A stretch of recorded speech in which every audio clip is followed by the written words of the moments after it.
मैं पूछना चाहता हूं प्रधानमंत्री जी को जम्मू कश्मीर की स्थिति के बारे में जानकारी नहीं है क्या? वो संसद भवन के अंदर कौन से फैसले ले रहे हैं? आखिर एलजी सिन्हा साहब जी जहां पर। हेलो नमस्कार दोस्तों, आप सभी का स्वागत है हमारे YouTube चैनल जेके ऑल अर्ट्स पर। एक और बड़ी न्यूज़ निकल के आ रही है सामने डेली वेजेस भाइयों के लिए। वीडियो को शुरू करने से पहले मैं आपको बता दूं कि अगर आप हमारे चैनल पर नए हैं तो please subscribe and notification bell button को क्लिक कर दें। चलो आज की वीडियो हम स्टार्ट करते हैं। जम्मू कश्मीर में अक्सर ये कहा गया कि परिवारवाद, आतंकवाद और अलगाववादियों की सरकारें जम्मू कश्मीर में रही हैं।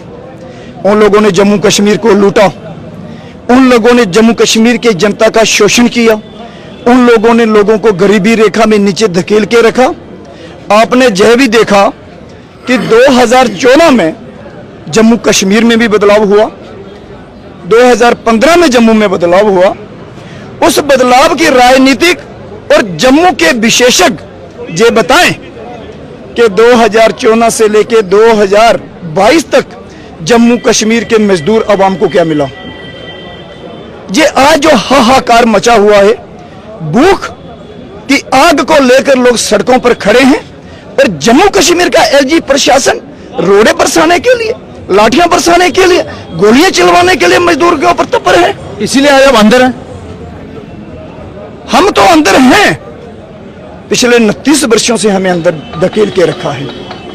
एक उम्मीद थी जम्मू कश्मीर के लिए, जम्मू कश्मीर के इरादों को जो नस्तानूत करने की कोशिश कर रहे हैं, जो प्रयास हो रहा है, हमारा उन पॉलिटिशियनों को जो संदेश है, आप जम्मू कश्मीर की पुलिस बल का प्रयोग करके हमें नस्तानूत नहीं कर सकते। आप सीआईएसएफ, सीआरपीएफ, इंडियन आर्मी को बुलाकर हमें नस्तानूत नहीं कर सकते।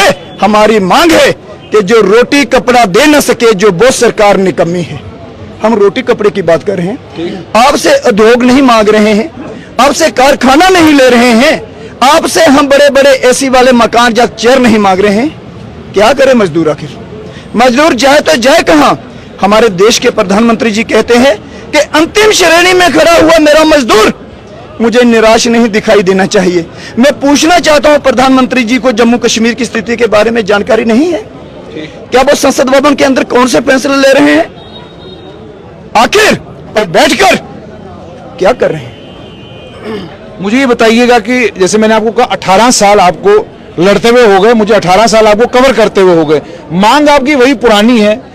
पहले नेशनल कॉन्फ्रेंस पीडीपी सरकार से आपने ये, पहले पीडीपी कांग्रेस सरकार से आपने मांग की, फिर नेशनल कॉन्फ्रेंस कांग्रेस सरकार से मांग की, फिर बीजेपी पीडीपी सरकार से मांग की।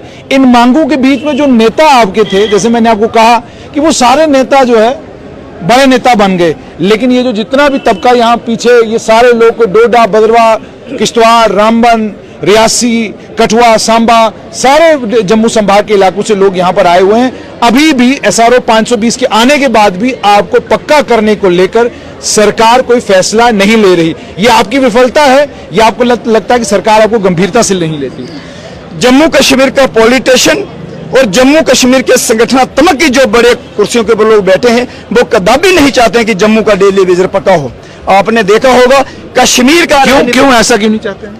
वो लोग चाहते हैं सड़कों पर नारे हों, सड़कों पर मुजाहरे हों, रोज सड़कों पर मीडिया इन लोगों को कवर करती रहे, मीडिया वाले इसको चलाते रहे, हाहाकार मचा रहे जम्मू में। जम्मू एक मंदिरों का शहर है, लेकिन हम कुछ अरसे से देख रहे हैं जम्मू के अंदर हाहाकार और लाचारी, भूखमरी की समस्या जिस तरीके से रास्ते में दिखाई दे रही है, इससे मोदी सरकार की छवि के ऊपर भी सवाल खड़े हो रहे हैं। लेकिन आप तो कह रहे हैं सवाल खड़े हो रहे हैं। मेरा सवाल सीधा है कि आप सड़कों के ऊपर 18 साल से हैं, पक्का करने का अभी तक सरकार ने रेगुलराइजेशन का एसआरओ 520 के तहत एक प्रोसेस शुरू किया। आपने कहा एसआरओ 64 में हमको रेगुलराइज करो। इस समय अब आपकी मांग क्या है, एसआरओ 520 या एसआरओ 64?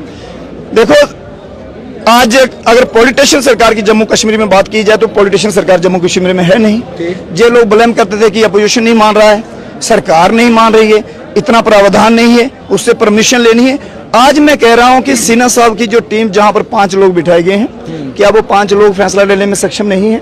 एसआरओ उनको तय करना है। हमारी मांग है कि हमें एसआरओ 64 दिया जाए।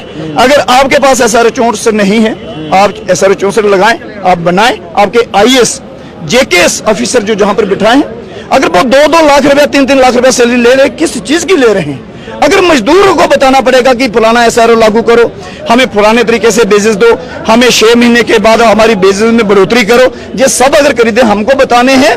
जितने भी डेडवुड अधिकारी बिठाए गए हैं, डेली वेजरों की मांग है, इनको बिल्कुल टर्मिनेशन करके भेजा जाए। और जम्मू के जो हमारा नौजवान युवा साथी पढ़ा लिखा है, जो 20 लाख रुपया बैंक कर्ज लेकर आज यूपीएससी की ट्रेनिंग करके बैठा है, आज जो जेकेएस की ट्रेनिंग पास करके बैठा है, उन लोगों को ये कुर्सियां दी जाए अगर डेली वेजरों को बचाना है। मुझे ये बताइएगा, आप कहते हैं कि डेली वेजरों को बचाना है, सरकार से कोई बात हुई, कोई सरकार की तरफ से कोई नुमाइंदा आया आपसे बात करने के लिए? देखिए, सरकार नाम की जम्मू कश्मीर में कोई चीज नहीं है, एक ही है सिन्हा साहब। सिन्हा साहब जम्मू कश्मीर में बाहरी लोगों को सेटलमेंट करने का एक कार्यक्रम कर रहे हैं। उन्हें जम्मू कश्मीर की तत्काल में फिक्र नहीं है। मैं कल सुना था एक निजी चैनल पर कह रहे थे, कोई बड़ा काम बताइए मुझे, जम्मू कश्मीर में कौन सा काम बड़ा है, बड़े काम की बात करें। हम पूछना चाहते हैं सिन्हा साहब जी से, सिन्हा साहब आप हमें ये बताइए कि डेली वेजर सड़कों पर क्यों खड़ा है? आप जिस कार्यालय में खड़े, सरकार कहती है कि जितने भी डेली वेजर हैं, सरकार का पहले भी पक्ष रहा है कि ये सारे के सारे डेली वेजर पुरानी सरकारों ने लगाए हैं, गलत तरीकों से लगाए हैं, तो वही सरकारें जो है उन्हीं की जिम्मेदारी बनती थी इनको रेगुलराइज करने की। पिछले दिनों लोकसभा में भी हसनैन मसूदी जो नेशनल कॉन्फ्रेंस के एमपी, उन्होंने भी आपकी बात रखी, उन्होंने भी कहा कि इनको रेगुलराइज किया जाए, पर सरकार कहती है इन्होंने अपने कार्यकाल में क्यों नहीं किया। अनपढ़ पॉलिटिशियन जम्मू कश्मीर के और डेडवुड अधिकारियों के बीच की वार्तालाप जिस तरीके से हो रही है, इससे साफ जाहिर होता है कि इनके मंसूबे जो हैं वो डेली वेजरों को हताश और निराश करने वाले हैं। आज के समय में अगर आज की हम बात रखें कि हसनैन मसूदी साहब ने जिस तरीके से 2 दिन पहले भी संसद में कहा है कि आप डेली वेजेस के मुद्दे के ऊपर सरकार को वो घेर रहे थे, और सरकार, हमें विश्वास है कि सरकार इसके ऊपर जवाबदेही बने। क्यों बने? अमित भाई शाह जी ने जम्मू में आकर कहा था कि हमें मिनिमम वेज एक्ट दे दिया है। भाई किसको दिया है? कौन से विभाग को दिया है? झूठ पे झूठ। जम्मू कश्मीर के नाकाबिल 25 विधायक कानाफूसी करके प्रधानमंत्री जी से झूठ बुलवाया, होम मिनिस्टर से झूठ बुलवाया, इनके डिप्टी झूठ बोल रहे, सिन्हा साहब झूठ बोल रहे, और इनके डिप्टी कमिश्नर भी झूठ बोल रहे हैं। झूठों का पुल हम जम्मू कश्मीर में चलने वाले नहीं है। हम चाहते हैं, समय की मांग है कि जम्मू कश्मीर के डेली वेजरों के साथ न्याय होना चाहिए। अन्यथा जिस तरीके से आप जो आंसू गैस के गोले और बंदूकें हमें दिखा दे रहे हैं ना, जी, ना आंसू गैस चलेगा आपका, ना आपकी बंदूक चलेगी, ना आपकी लाठी चलेगी। कितना डेली वेजर है टोटल पीएचई का? पीएचई की डेली वेजर हमारी मांग है कि 22,053 आदमी जो हमारा खाली पीएचई का डेली वेजर से, लेकिन मैं सरकार से मांग रख रहा हूं कि वेरिफिकेशन होनी चाहिए कि डेली वेजर्स किस तरीके से लगे हैं। 20 साल किसके, 25 साल किसके, 30 साल किसके? हमारा डेली वेजर्स पिछले, आप 18 साल की बात कर रहे हैं आप मुझे कवर करने की, पिछले 25 वर्षों से, 28 वर्षों से हमारा डेली वेजर साथी हर दिन प्रयास ये कर रहा है किस दिन हमें ये पॉलिसी मिलेगी। और जहां के पॉलिटिशियन और जहां की ब्यूरोक्रेट्स जल जीवन मिशन को लेकर हंगामा खड़ा कर रही है, दिन रात में प्रयास कर रही है, लेकिन डेली वेजरों के प्रति उनकी हमदर्दी कहीं भी दिखाई नहीं दे रही है। आपने देखा जल जीवन मिशन के चक्कर में मुनीश भट्ट साहब को सस्पेंड किया गया है, सस्पेंड किया गया है। हमारी मांग